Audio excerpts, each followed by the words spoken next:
යාළුවනේ මං අදත් ආව ස්විට් හෝම් එකෙන් ඔයගොල්ලොත් එක්ක රසවත් කෑමක් හදන්න.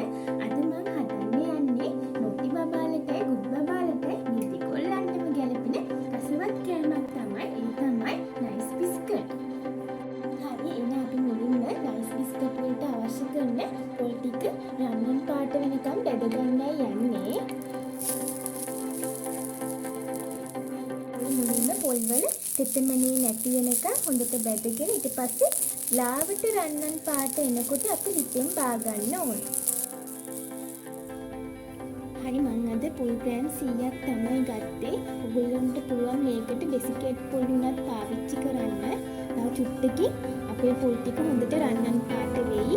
එතකොට අපිට පුළුවන් ලිපෙන් බා ගන්න.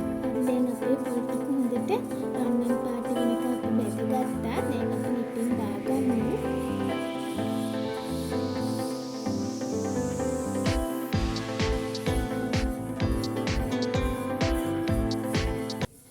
හොඳ සුවඳක් එහෙම එනවා.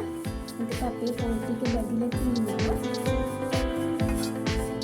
හරි එහෙනම් අපි මුලින්ම අසිනු බටරේ හොඳට ක්‍රීම් එකක් කරගන්න ඕනේ අපේ නයිස් බිස්කට් එක හදාගන්න. එතන තියෙනවා බටර් ග්‍රෑම් 40ක්.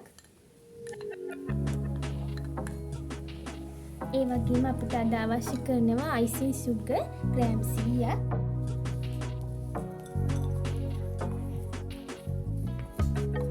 දැන් අපි මේක හොඳට ක්‍රීම් එකක් වෙනකන් මික්ස් කරගන්න ඕනේ.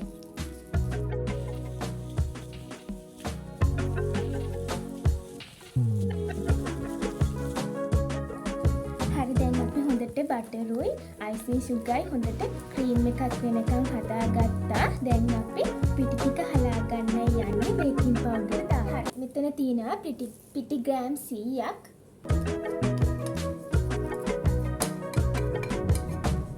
ඒ වගේම එකට දාගන්න ඕනේ බේකින් පවුඩර් තේ හැඳ.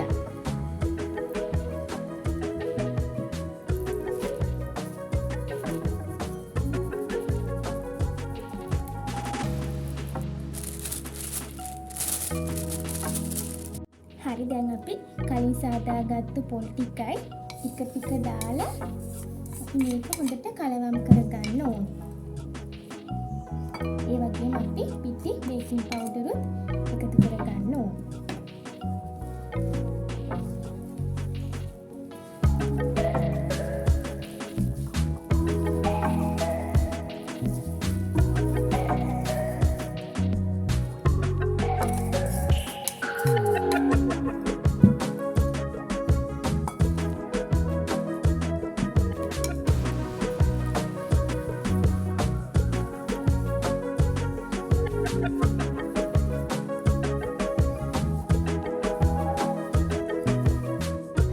මම හොඳට අතින් අපේ නයිස් බිස්කට් ඩෝ එක අනා ගන්නවා.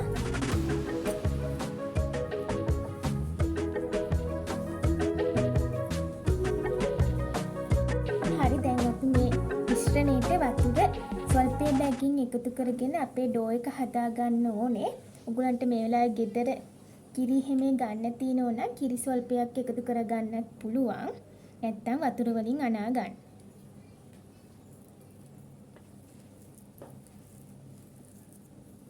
දැන් අපි නයිස් බිස්කට් ඩෝ එකට වැන්න තේ හැඳි භාගයකුත් එකතු කර ගන්න ඕනේ.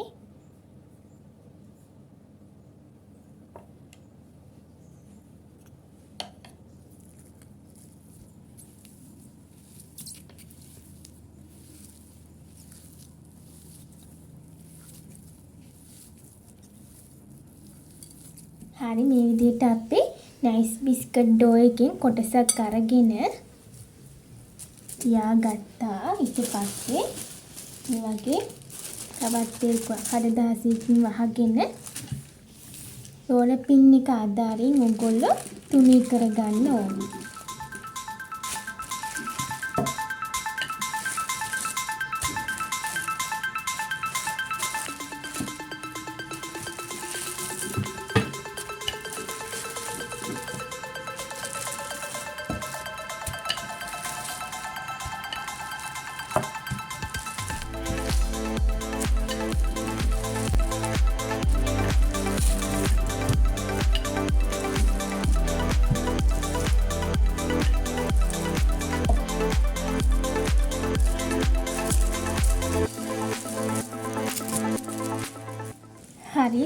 අපි බිස්කට් කපා ගන්න යන්නේ.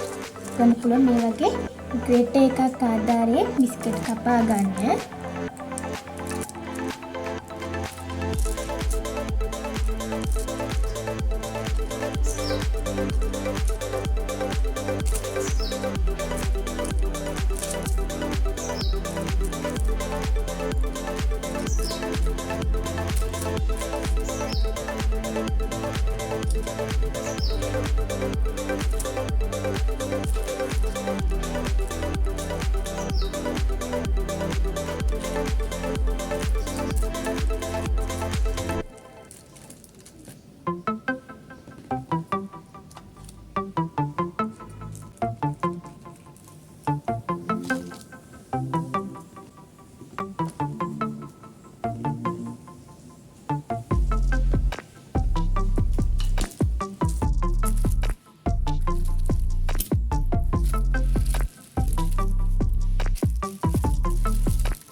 දැන් අපි සාදාගත්තු නයිස් බිස්කට් වලට මේ වගේ ටූත් පික් එකක් ආධාරයෙන් සිදුරු තියාගන්න යන්නේ.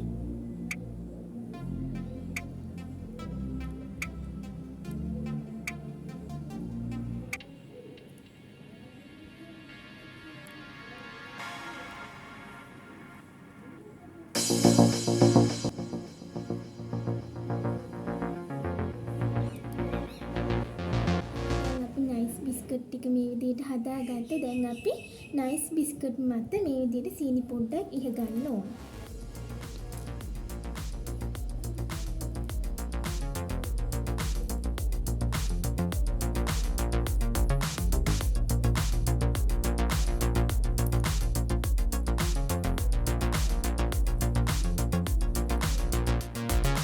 හරි, අද අපි නයිස් බිස්කට් බේක් කරන්න අංශක 180 මුලින්ම අපි ප්‍රීහීට් කරගමු අවන් එක. ඒ වගේම අවන් එකේ දින 15 ඉරමස් දෙක වැඩ කරන විදිහටයි මම මේක දාගත්තේ. විනාඩි 10ක් අපි මුලින් හොඳට අවන් එක ප්‍රීහීට් කරගමු. හරි, දැන් අපි සාදාගත්තු නයිස් බිස්කට් ටික බේක් කරගන්න යන්නේ.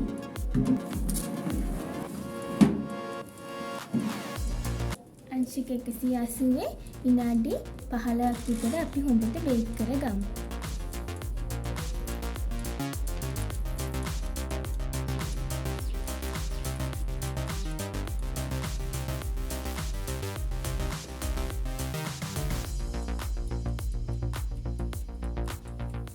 හරි, දැන් අපිට පේන නයිස් බිස්කට් ටික හොඳට බේක් වෙලා තියෙන වගේ හොඳ සුවඳකුත් හමුනවා. අපි එළියට අරන් බලමු නයිස් බිස්කට් මොන වගේද කියලා.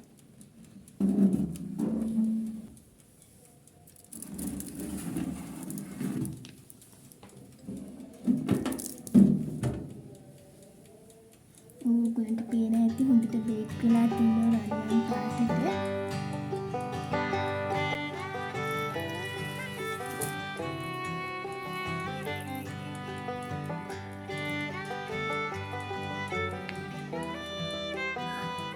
හරි, දැන් අපිට පේන නයිස් බිස්කට් ටික හොඳට බේක් වෙලා තියෙනවා. හොඳ සුවඳකුත් එනවා, කොකොනට් සුවඳකුත් එනවා. මේ වෙලාවේ ඔයගොල්ලෝ අනිවාර්යයෙන්ම ගෙදරදී මේක හදලා බලන්න.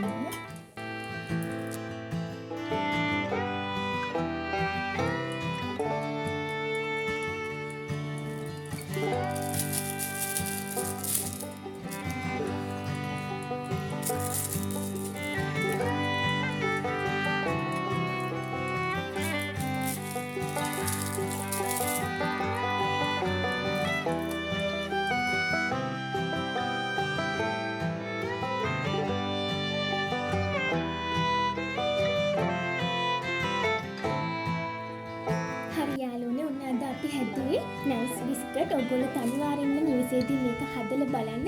හදලා බලලා කියන්න ඔයගොල්ලන් නයිස් රස ආවද කියලා. හොඳ කොකොනට් රසක් මේ බිස්කට් වලින් එනවා. අනිවාර්යෙන්ම හදන්න. එහෙනම් අපි එක බිස්කට් එක කනලා බලමු මොන වගේද කියලා.